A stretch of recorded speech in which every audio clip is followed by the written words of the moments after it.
Sabi niya, Lunes pa naman. Hi guys! Kain tayo. Ito na nga kagabi, chika ko. Pag-uwi, di ba, andito pa lang ako, tumatawag si Madam Icy sa akin. Kasi nga, pinapatanggal niya yung isang cabinet dun sa kwarto ng mga babae dahil nga para sa Rhea makalabas-labas.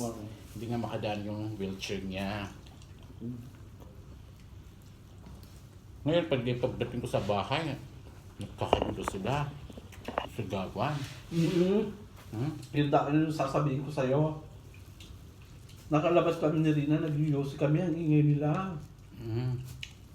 Sabi na, hindi nag-aaway yata. Hindi ganyan sila mag-usap-usap, sabi ko naman. Kasi, Sino ba awit talaga sila? Sigawan. sino yun? Nung pakwarto ni Rhea, dahil nga sa mga gamit na mga nakatambak, mga nakaharang, ganyan. Sabi ko, pagdating ko hindi rin alam ni Asmi yung nag-away sila. Ngayon nga, pagdating ko, tumawag sa madam sa akin, ganyan, tulungan-tulungan kayo na, patanggal ko yung mga ganyan. Para sa Rhea, ayaw magpaawat. Di ba ikaw naman ang katiwala niya doon? Oo nga, kaya nga akong humarap sa mga babae na yun. Sabi ko, Toy, di ba kayo na si Rhea may stress yan, May nag-aaway kayo. Ganyan, naman kayo, maawa naman kayo sa tao. stress yun. May stress na si Rhea, nag-aaway kayo. Saka magpapasko, nag-aaway kayo. Kasi ba naman kasi, ang mga tinatapon ng mga customer ninyo, binibitbit ninyo, tapos tatambak nyo na sa balcony. Yung mga sira-sira na rin naman. O ngayon sila dati yung balcony nilalagyan ng mga yan. Nilalagyan ng mga gamit yan. Pwede tayo makaupo. Ngayon hindi na. Hindi na ko sila.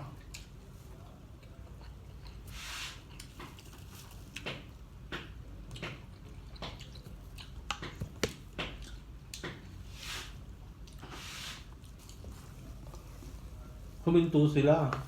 Hindi po sila. Ko. Sabi ko, sa Martes, di ako tinutulungan niyo ako mag-ayos dito. Yung balcony na tanggalin ko isang sampayan. For the meantime lang, kasi sa Rhea uwi na yan bago mag-New Year Ang uwi na sa Rhea bago mag-New Year, ilabas muna natin itong isang cabinet para sa Rhea makadaan-daan dito kahit paano. Ilagay muna natin sa balcony yung isang cabinet.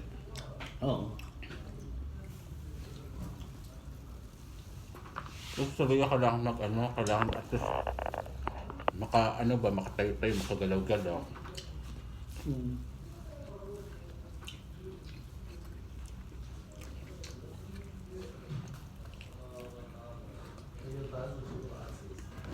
Wala na, di na makakapag-aral yung anak ni sayang. Madaming trabaho niya. Cleaner lang siya. Tapos yung course ng anak niya, nursing. Lalo niya pa sa Madam Chloe. Pero Madam Chloe talaga may pagkukuha niya kasi asawa si Madam Chloe. Totoong asawa. May si Madam Chloe, may napaghuhugutan siya ng pera, di ba? May kukuhanan siya. Mga rent. Gusto wala, i-aso niya sa jowa niya. Hindi nga lang lahat. Hindi nga kasi maano yung anak niya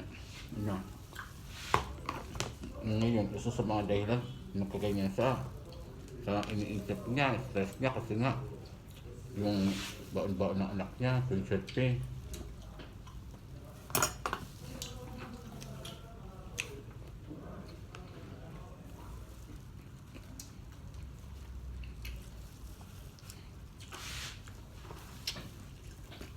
Okay lang sana kung first year pa lang siya.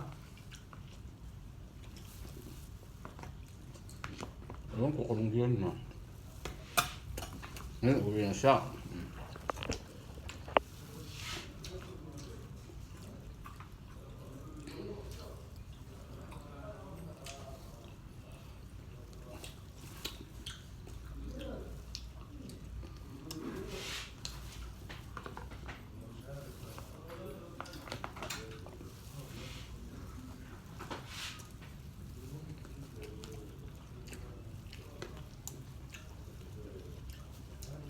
Sabay ba kayo ni Adin kagabi umuwi?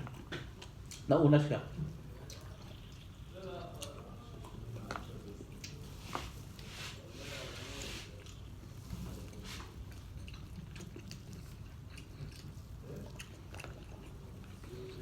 Ganon din, maaga akong umalis.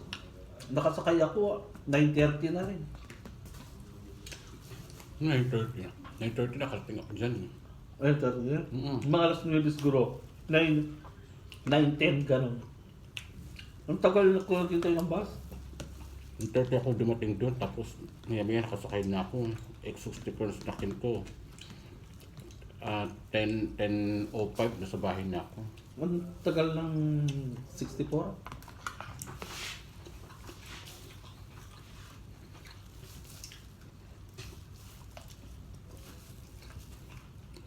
So baka lang ako ng X64 kasi baka matagal pa yung Matagal ang 64. 64.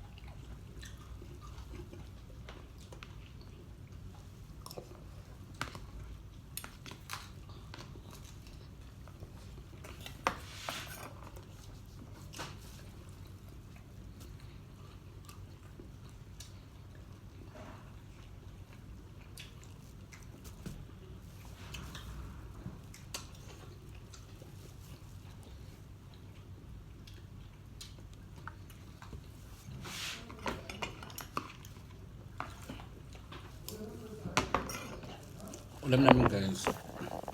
Manok. Ano yung ulam mo? Sisig na manok. Sisig. Puro manok. Dumating na sila Madam Chloe. Ha? Dumating na. Kaano pa lang, 29. Diyos na magpapasko. Mm.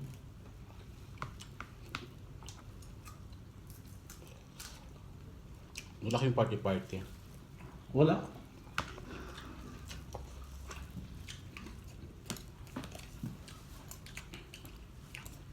Luto lang sila ng spaghetti.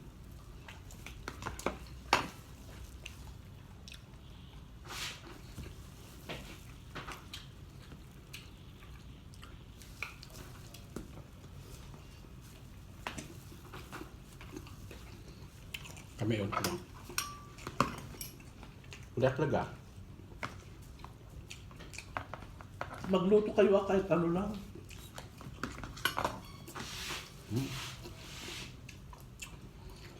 May-ari nga ng bahay. Wala nga ano.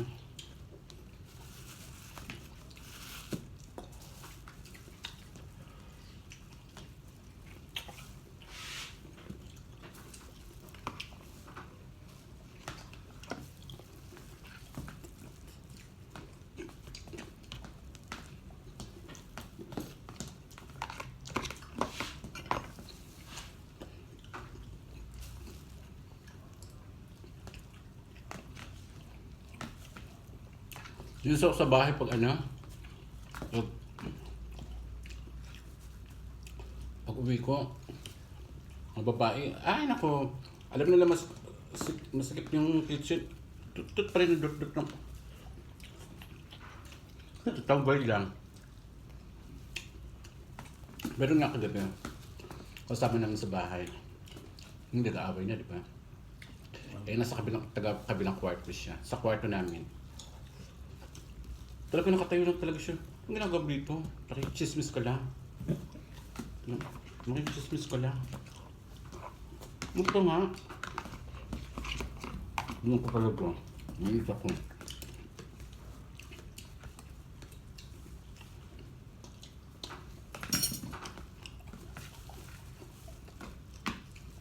Kasi ito yung style nila. Diba double deck? Kaya ito double deck madam.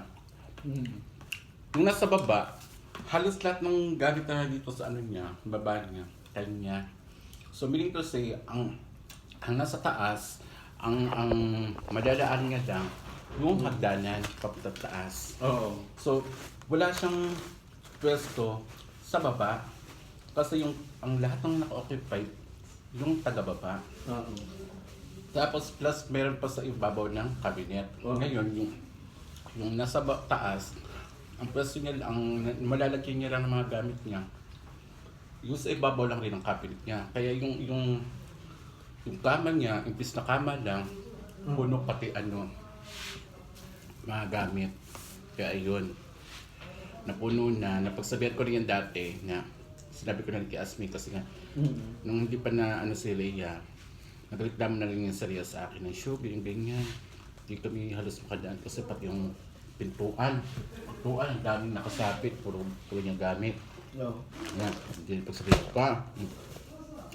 Ay, hindi ko napagsabihan si Asma ang sinabihan ko. Dead man lang. Kaya di ba tumawag siya ngayon sa akin? Narinig ko nakausap ko siya. Kasi nga, hindi nga alam na nag-away. Kailangan ko sabihin sa kanya. Kung nagsabunutan yun, sabi niya ko sa akin na, ba't ko sasabi? Sinabi ko, ngayon, sabi ko kasi, ang problema ko sa inyo, pinagtatapon ng mga customer ninyo, pinibit-bit pa. Kunyari yung mga ganyan, madam, may ganyan sila. Malaki, itim, hindi na taas. Nilagay nila. Sabi ko, tinatanong ko, kanino to kasi pwede kong madala. Kasi ganyan talaga, madam, ganyan. Itim lang ang color. Sabi ko to sa salon ko. Pinaglagay nila ng mga chichiburitsi nila sa loob ng kwarto nila. Ayun, tamba. Yung mga cabinet na ganyan, pinaglalagyan lang ng panty. Yung cabinet ng two-door, pwede namang ibag lang, plastic, di ba? Nakaw pa sa space yun. Takaw pa sa space. Yun ang nireklamo yung nireklamo ng taga-taas na tanggalin mo yan kasi yung pantihan mo lang naman yan, pwede mo naman ilagay sa bag mo yan. Ang dami-dami mong bag mo. Kaya na patalo. Ano pakialam niya, hindi naman sa kanya yun, ganun. Ayun na nga eh. Yun yung kasi nga, iniisip mo na ikaw lang tao dito. Takaw nga sa lugar. Ayaw magpaawat. O sige. Ang ginawa mo. Sabi ko, hey, okay lang mag-away kayo, wag dito kasi serial, lalo may stress yan. Uwi na yung tao, ganyan. Ganyan pa yung maano niya sa inyo. Magpapasko, huwag kayo mag-away-away. Tayo magkakasama dito. Nahinahon sila. Nakikinig naman sila. Huwag kayo mag-away-away. Ako gagawin ng paraan yung sa Martes. Tatanggalin ko yan. Basta magtatanggal ako ng isang sampayan.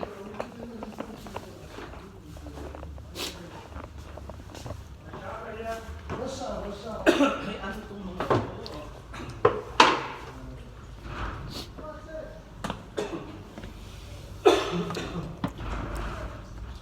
Tumaan mo natin yung mga walang kwenta. Tapos ulan na naman. Merry Christmas na huy. Tapos na kami kumain guys sa Plus Chikahan.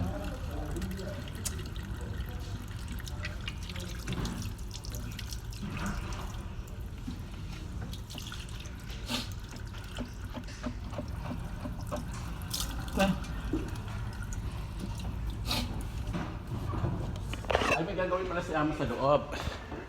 Oo, maglalagay sila ng ano. Dapat huwag muna silang maglagay eh. Nang anong lalagay? Ayan o, yung ano sa taas. Kasi Okay lang, maglagay sila, wala ano. hindi pa natin alam, baka umulan pa. I-excite na pa tong isa, kala mo may alam.